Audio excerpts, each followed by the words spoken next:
Assalamualaikum warahmatullahi wabarakatuh. Kembali lagi bersama saya Pandu Amerta. Kali ini saya akan meneruskan cerita yang berjudul Rumah Hantu di Perkebunan Karet. Cerita ini ditulis oleh Bristory. Dan yang baru datang di channel ini, jangan lupa untuk mengklik tombol subscribe dan lonceng notifikasinya, biar kalian gak ketinggalan cerita-cerita misteri lainnya. Jangan lupa juga untuk follow akun Bristory baik YouTube, Instagram maupun Twitter, karena di dalamnya ada banyak cerita-cerita misteri lainnya.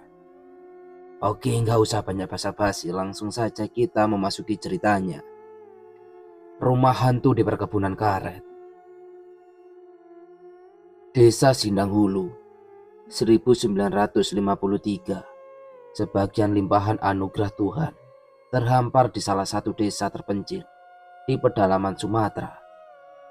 Terang saja dibilang begitu, karena desa ini wilayahnya subur. Sungai besar dengan airnya yang bersih mengalir di batas desa. Udara dan alamnya indah, dikelilingi hutan belantara yang tampak seperti melindungi dari dunia luar. Kira-kira gambarannya seperti itu. Bukan termasuk desa yang berada di dataran tinggi, tapi udaranya cukup sejuk, walau berada agak jauh dari bentangan garis khatulistiwa. Sebagian besar penduduknya bekerja dengan bertani atau berkebun. Ditunjang dengan tanah subur dan air berlimpah. Hasilnya mencukupi untuk memenuhi kebutuhan dasar hidup. Hasil tani dan kebun nantinya akan dijual ke kota atau ditukar dengan barang-barang kebutuhan yang belum bisa mereka hasilkan sendiri. Desa ini gak terlalu besar, jumlah penduduknya hanya puluhan kepala keluarga, gak sampai ratusan. Sehingga mungkin masing-masing orang yang tinggal di situ kenal satu sama lain. Letak satu rumah dengan rumah lain berjarak cukup jauh. Masing-masing memiliki halaman luas dengan pepohonan di dalamnya. Warganya lebih banyak berjalan kaki kalau bepergian kemanapun. Tapi kalau jaraknya cukup jauh, mereka akan menggunakan sepeda, gerobak yang ditarik oleh sapi atau kerbau. Akan bisa menjadi alat transportasi kalau harus membawa barang bawaan cukup banyak.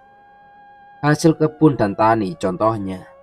Secara keseluruhan, desa Sindang Hulu ini bisa dibilang desa yang penduduknya hidup damai dan tentram, dengan alamnya yang indah. Pada suatu malam, bulan yang sebelumnya menerangi dengan pantulan sinarnya, kini tertutup awan kusam. Makanya, Yudar memutuskan untuk menyalakan lagi obor di tangan karena suasana jadi gelap total. Rumah-rumah penduduk yang dilintasi hanya kelihatan seperti lukisan hitam. Lampu templok yang biasanya dipasang di teras sudah dalam keadaan mati. Sekitar jam setengah satu lewat tengah malam, Yudar sedang dalam perjalanan pulang setelah berkunjung dari rumah Umay, temannya. Sebenarnya, rumah Umay yang letaknya di desa sebelah gak terlalu jauh dari rumah Yudar. Hanya kira-kira setengah jam bersepeda jaraknya. Tapi karena kebetulan tadi, ketika mau pulang, rantai sepedanya putus. Terpaksa Yudar harus berjalan kaki. Ayolah, aku antar saja kau Dar, daripada harus jalan kaki kan. Sebenarnya Umay sudah menawarkan untuk mengantar pulang dengan berboncengan menggunakan sepedanya. Tapi Yudar gak mau. Tetap bersikukuh, ingin pulang jalan kaki saja. Gak apa-apa Mai, tenang aja. Lihat itu bulan bersinar dengan terangnya. Gak akan gelap lah di jalan, jawab Yudar menolak tawaran Umay. Begitulah, akhirnya Yudar benar pulang berjalan kaki, meninggalkan sepedanya di rumah Umay. Sunyi, sepi, gak ada suara sama sekali. Apalagi di ujung desa, jalan tanah yang membelah pemukiman sama sekali gelap. Tanpa penerangan, hanya cahaya redup malam yang membuat mata jadi terbiasa mengikuti alurnya. Sudah kira-kira setengah jam Yudar berjalan kaki. Hanya tinggal beberapa puluh meter lagi sebelum memasuki wilayah hutan. Bukan merupakan hutan yang rindang, tapi cukup membuat sebagian besar penduduk harus berpikir ulang untuk melintasinya. Ketika hari sudah gelap, hutan ini lebih banyak berisi pepohonan kapas dan rindang bambu. Akan menimbulkan suara riuh seram ketika bergerak diterpa sepoi angin. Di dalam hutan akan ditemui sungai cukup besar. Kalau mau menyeberang harus menaiki jembatan kayu yang melintang di atasnya. Jembatan kayu ini sangat kokoh. Sudah puluhan tahun jadi penghubung dua desa. Dapat dilalui juga oleh gerobak atau kereta yang ditarik kerbau atau sapi. Nah, sungai inilah sebenarnya yang jadi batas antara desa Umbulan Batu, tempat tinggal Umay, dan Sindang Hulu, tempat tinggal Yudar. Menyeka keringat, Yudar menarik nafas panjang lalu menghelanya. Ketika langkah kaki mulai masuk wilayah hutan, pada akhirnya sudah beberapa kali dia memaki diri dalam hati. Kenapa harus sampai berada di sini? Kenapa harus sampai berada di dalam situasi seperti ini? Situasi mencekam dan mulai menakutkan. Berjalan kaki di tengah malam, tapi nasi sudah menjadi bubur, gak lagi bisa mengubah alur. Jalanan desa yang tadinya melintas di depan rumah-rumah penduduk kini sudah berubah. Kanan kiri hanya terlihat pepohonan rapat menghias teluh malam. Coba untuk mengabaikan sekitar, Yudar terus melangkah. Api dari obor yang dia genggam bergeliat bergoyang tertiup pergerakan angin. Cahayanya menghasilkan bayangan dari objek apapun yang ada di hadapan. Juga gak ada suara apa-apa. Yudar hanya mendengar gerak kakinya yang sedang melangkah.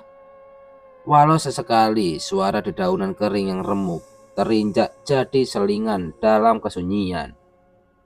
Pohon kapas dan bambu sekitar yang berdesakan hanya berdiri diam tanpa pergerakan. Nah, ketika sudah berada di tengah-tengah hutan, tiba-tiba Yudar mendengar sesuatu. Ada yang menarik perhatiannya. Dalam keadaan sunyi, sepi begini, suara sekecil apapun akan terdengar jelas. Yudar mendengar seperti ada yang bergerak di belakangnya, seperti langkah kaki, tapi terseret.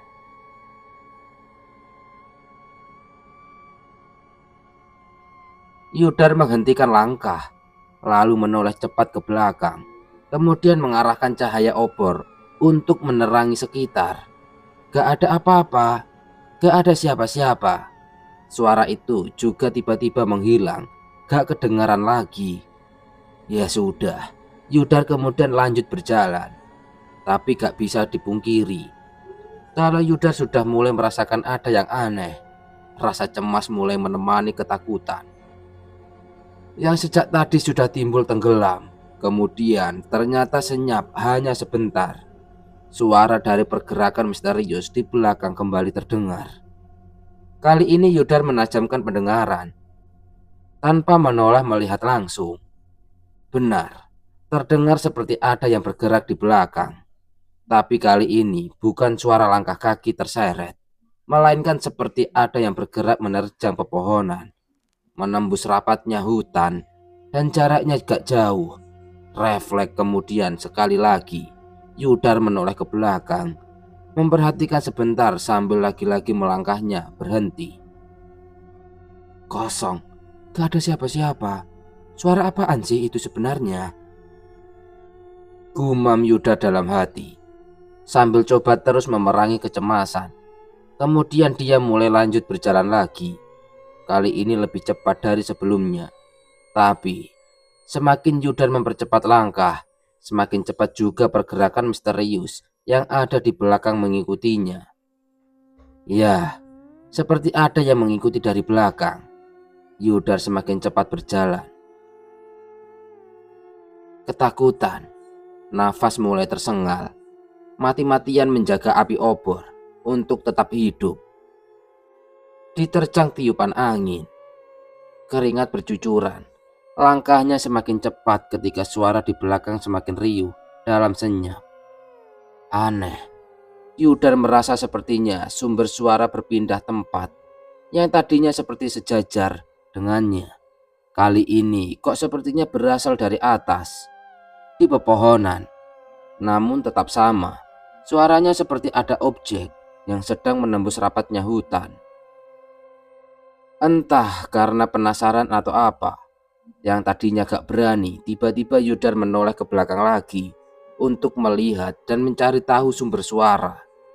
Sekali lagi, dia mengarahkan cahaya obor ke tempat yang mencurigakan, yaitu di atas pepohonan. Pada saat inilah, akhirnya Yudar melihat sesuatu. Tiba-tiba suara itu terdengar lagi. Benar, seperti ada yang sedang menembus rindang pepohonan.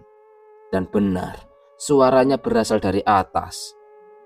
Awalnya Yudar hanya melihat dedaunan bagian atas bergerak, seperti ada yang menembus menabrak, tapi belum melihat apa yang sedang bergerak karena cahaya api obor gak sanggup menjangkau. Tapi akhirnya Yudar dapat melihat ada sesuatu ketika penglihatan sudah mulai terbiasa dalam keremangan. Ada sosok berbentuk seperti manusia tinggi besar, hitam pekat seperti bayangan. Dia sedang berdiri di atas pohon. Dia memperhatikan Yudar terpaku, tubuhnya gak bisa digerakkan, terkesima melihat pemandangan itu. Namun ketika Yudar masih bergulat dengan keterkejutan, tiba-tiba sosok itu bergerak terbang melayang menembus pepohonan, menghasilkan suara persis seperti yang dia dengar sejak tadi. Tersadar, Yudar langsung mengalihkan pandangan, membalikkan badan kembali menuju ke arah pulang. Ketakutan yang sebelumnya langkah kaki hanya berjalan cepat, kali ini berubah menjadi langkah berlari, mengabaikan pergerakan di belakang yang kembali terdengar. Yudar terus berlari. Di kejauhan, akhirnya Yudar sudah melihat ada jembatan. Jembatan yang melintang di atas sungai besar perbatasan. Semakin cepat berlari, karena gak terlalu jauh dari jembatan, dia akan menemui batas desa Sindang Hulu, tempat tinggalnya. Ketakutan nyaris menangis. Yudar mendengar kalau ada sesuatu di belakangnya. Terus-terusan mendengar pergerakan yang membuat semakin mencekam. Sepertinya bukan hanya satu, tapi ada beberapa sosok yang sedang bergerak berkelebatan mengikuti. Beberapa puluh detik kemudian, akhirnya Yudar sampai juga di jembatan. Aliran air sungai yang gak terlalu deras, namun tetap masih menimbulkan suara. Tapi walaupun begitu, riuh kelebatan pergerakan seram di belakang masih juga terdengar. Namun tetap Yudar bergeming mengabaikan, memilih untuk fokus memperhatikan ke depan. Kemudian akhirnya kaki mulai menginjak badan jembatan yang terbuat dari batang kayu besar. Jembatan ini cukup kokoh. Gerakan melangkah Yudar gak membuatnya bergerak. Panjangnya sekitar 30 meter. Memang cukup banyak waktu untuk menyeberangi. Apalagi di tengah kondisi menakutkan seperti ini. Semakin terasa lama. Di tengah jembatan Yudar merasa kalau suara-suara di belakangnya gak lagi mengikuti. Namun tetap kedengaran. Sepertinya mereka gak ikut menyeberang. Tapi gak peduli akan hal itu. Yudar terus berjalan cepat menyeberang. Dengan nafas tersengal, akhirnya Yudar sampai juga di seberang. Gak lagi berlari. Langkahnya jadi berjalan cepat. Mulai kelelahan. Beberapa meter setelah jembatan, entah apa yang ada di pikirannya. Tiba-tiba Yudar berhenti lalu menoleh ke belakang. Kemudian jantungnya kembali berdegup kencang ketika melihat pemandangan yang menyeramkan. Di ujung jembatan ada berdiri 3 sosok tinggi besar yang masih saja berbentuk bayangan hitam. Mereka diam seperti menatap Yudar dari kejauhan. Menyeramkan. Beberapa detik lamanya Yudar terpaku memperhatikan sampai akhirnya tersadar, lalu mulai berlari kencang ketika melihat sosok itu tiba-tiba. Semuanya berkelebatan terbang, melayang di atas jembatan menyeberangi sungai, menuju ke tempat Yudar tengah berlari. Yudar terus berlari sambil menangis pelan, sementara sosok seram itu terdengar masih seperti terus mengikuti.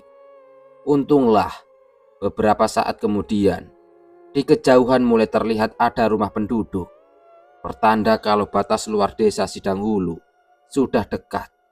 Gak berani lagi menoleh ke belakang, Yudar terus berlari kencang. Rumah Yudar dan neneknya terletak gak jauh dari batas desa, sehingga gak lama kemudian Yudar sudah sampai di depan pintu rumahnya. "Nek, buka pintu, nenek, nek, cepat nek." Suara Yudar gemetar sambil tangannya terus mengetuk pintu depan. Gak lama sang nenek akhirnya membuka pintu. "Malam sekali kamu pulangnya, nak." Wajah cemas nenek sangat kelihatan. "Iya, Nek, maaf. Tadi sepedaku rusak.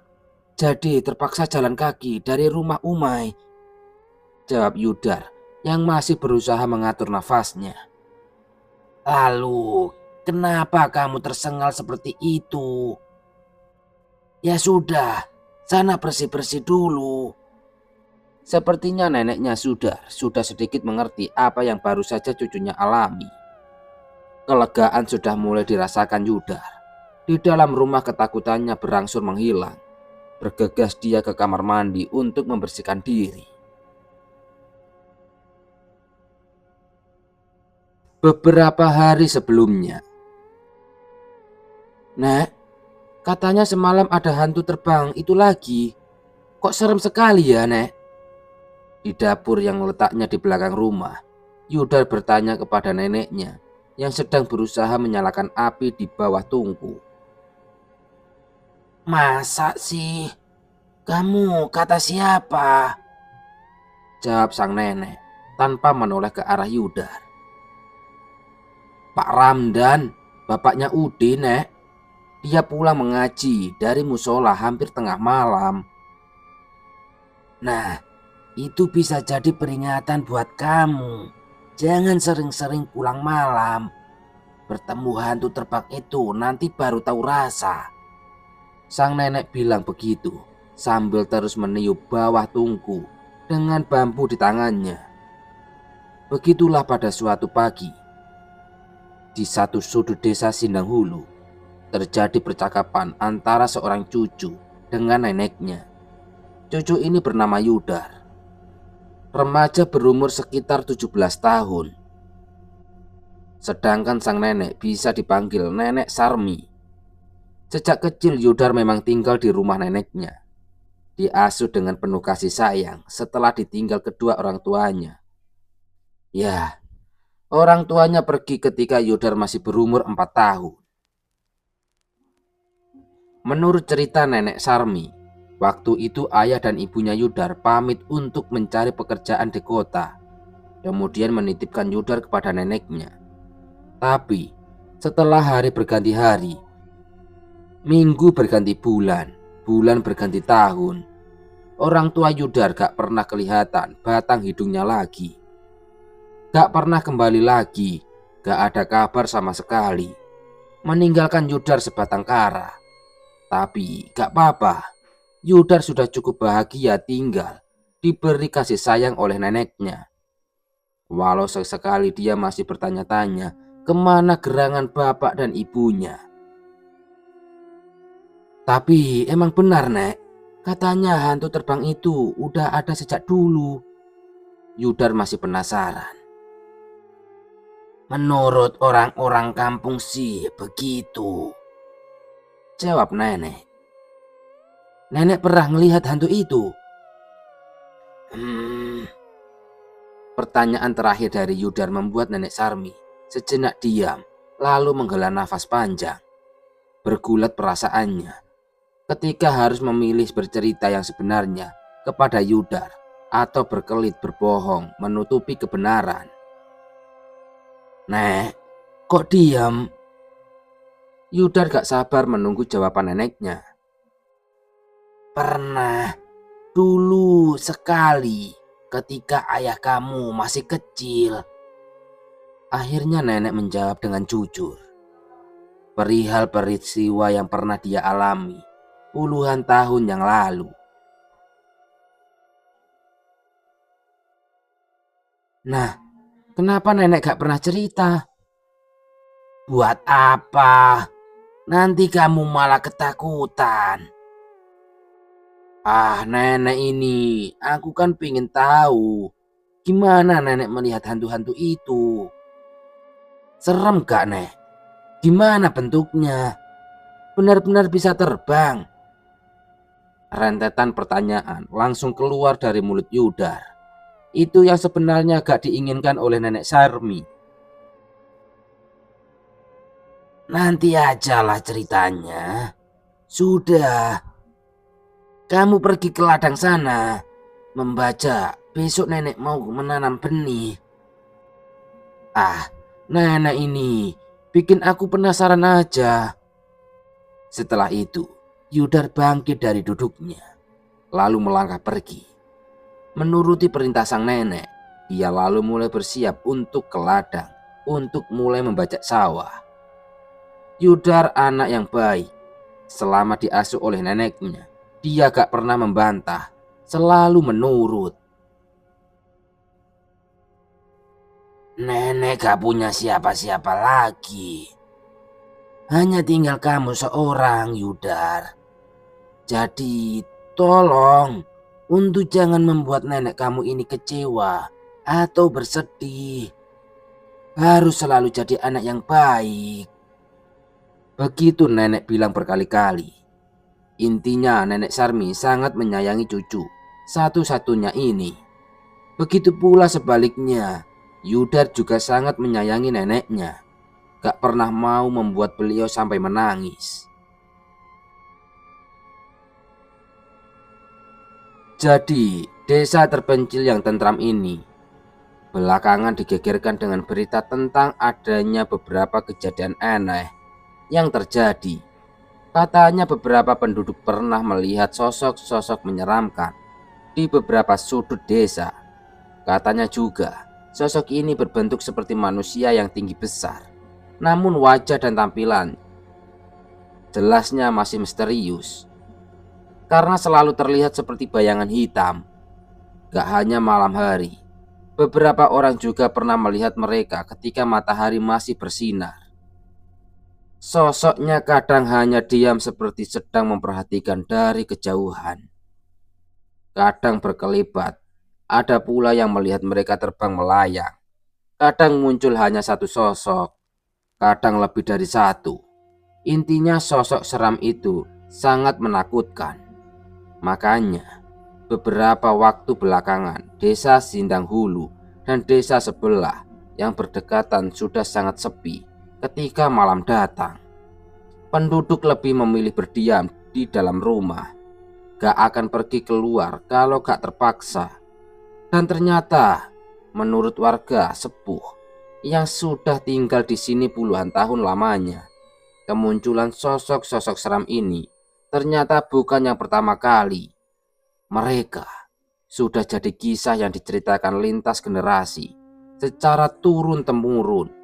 Yang menyeramkan lagi katanya kemunculannya selalu menandakan kalau akan ada bencana besar yang menimpa penduduk desa. Makanya Nenek Sarmi cukup berat untuk menceritakan semuanya kepada Yudar. Dia gak mau cucunya nanti jadi ketakutan. Lampu kecil berbahan bakar minyak jadi penerangan di ruang tengah. Cahayanya yang redup Temara memberi cukup penerangan untuk penghuni rumah. Yudar sedang asik membersihkan sepedanya, sementara Nenek Sarmi masih sibuk menjahit pakaian yang robek. Beberapa jam setelah makan malam, itulah kegiatan yang sedang dilakukan nenek dan cucunya itu di dalam rumah. Sementara malam semakin larut, udara beranjak dingin, suasana desa juga sudah sangat sepi. Sudahlah, Dar. Besok lagi. Ini sudah malam. Tidurlah. Iya, Nek. Sebentar lagi. Mungkin kira-kira ketika sudah jam 11. Nenek Sarmi bangkit dari duduknya, lalu melangkah ke belakang, ke kamar mandi, sementara Yudar masih saja sibuk mengelap sepedanya di ruang tengah.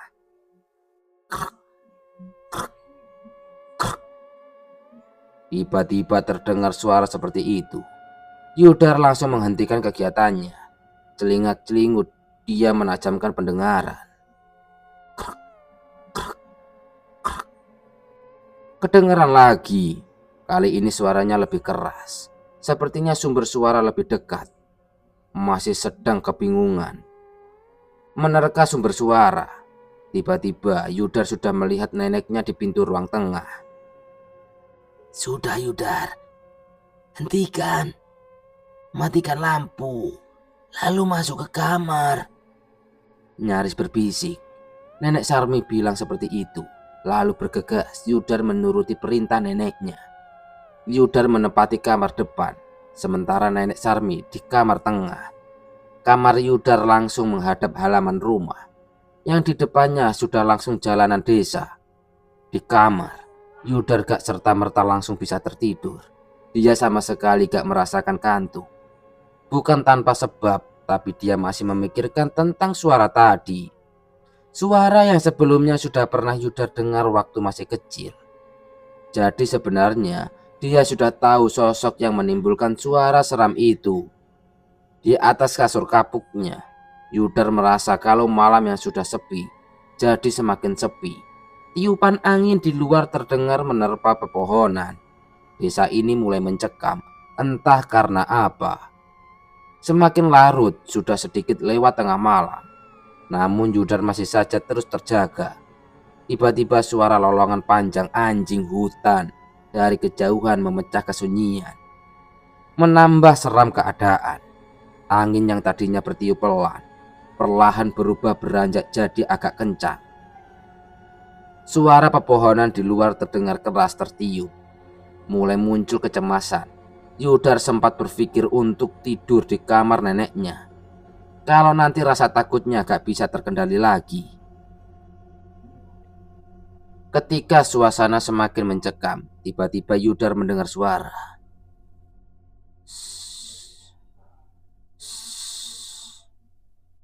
Kira-kira seperti itu suaranya. Berdesis. Dan sepertinya suara itu dari luar. Di jalan desa di depan. Suara apa itu? Yudar bertanya-tanya dalam hati. Terus-terusan terdengar. Yudar semakin penasaran. Gak lama kemudian akhirnya Yudar memutuskan untuk mencari tahu. Berniat mengintip dari jendela ruang tengah. Perlahan Yudar mulai melangkah, membuka pintu kamar untuk menuju ruang tengah. Tapi alangkah terkejutnya Yudar ketika dia melihat neneknya ada di ruang tengah dalam gelap. Nenek Sarmi berdiri di dekat jendela seperti sedang mengintip keluar. Nenek lagi ngapain? Suara pelan Yudar memecah sepi. Nenek Sarmi langsung menoleh. Gak, Nak. Sudah. Sekarang kita tidur yuk. Kamu tidur di kamar nenek saja. Nenek Sarmi bilang begitu sambil berbisik juga. Sangat pelan. Yudar menurut. Kemudian mereka masuk ke kamar tengah. Pertanyaannya, apa yang sedang nenek Sarmi lakukan? Ternyata sama dengan Yudar. Nenek Sarmi juga mendengar suara-suara menyeramkan itu. Bedanya, nenek Sarmi langsung mencari tahu dengan mengintip dari jendela ruang tengah. Ketika sedang mengintip keluar, itulah akhirnya nenek Sarmi melihat semuanya. Di jalanan di depan, beliau melihat beberapa sosok tinggi besar berkelibatan menyusuri jalan. Ada yang berjalan pelan, ada yang hanya berdiri diam, ada yang terbang melayang seperti akan menuju suatu tempat. Nenek Sarmi melihat semuanya, semua pemandangan seram di depan rumahnya sebelum Yudar menegurnya.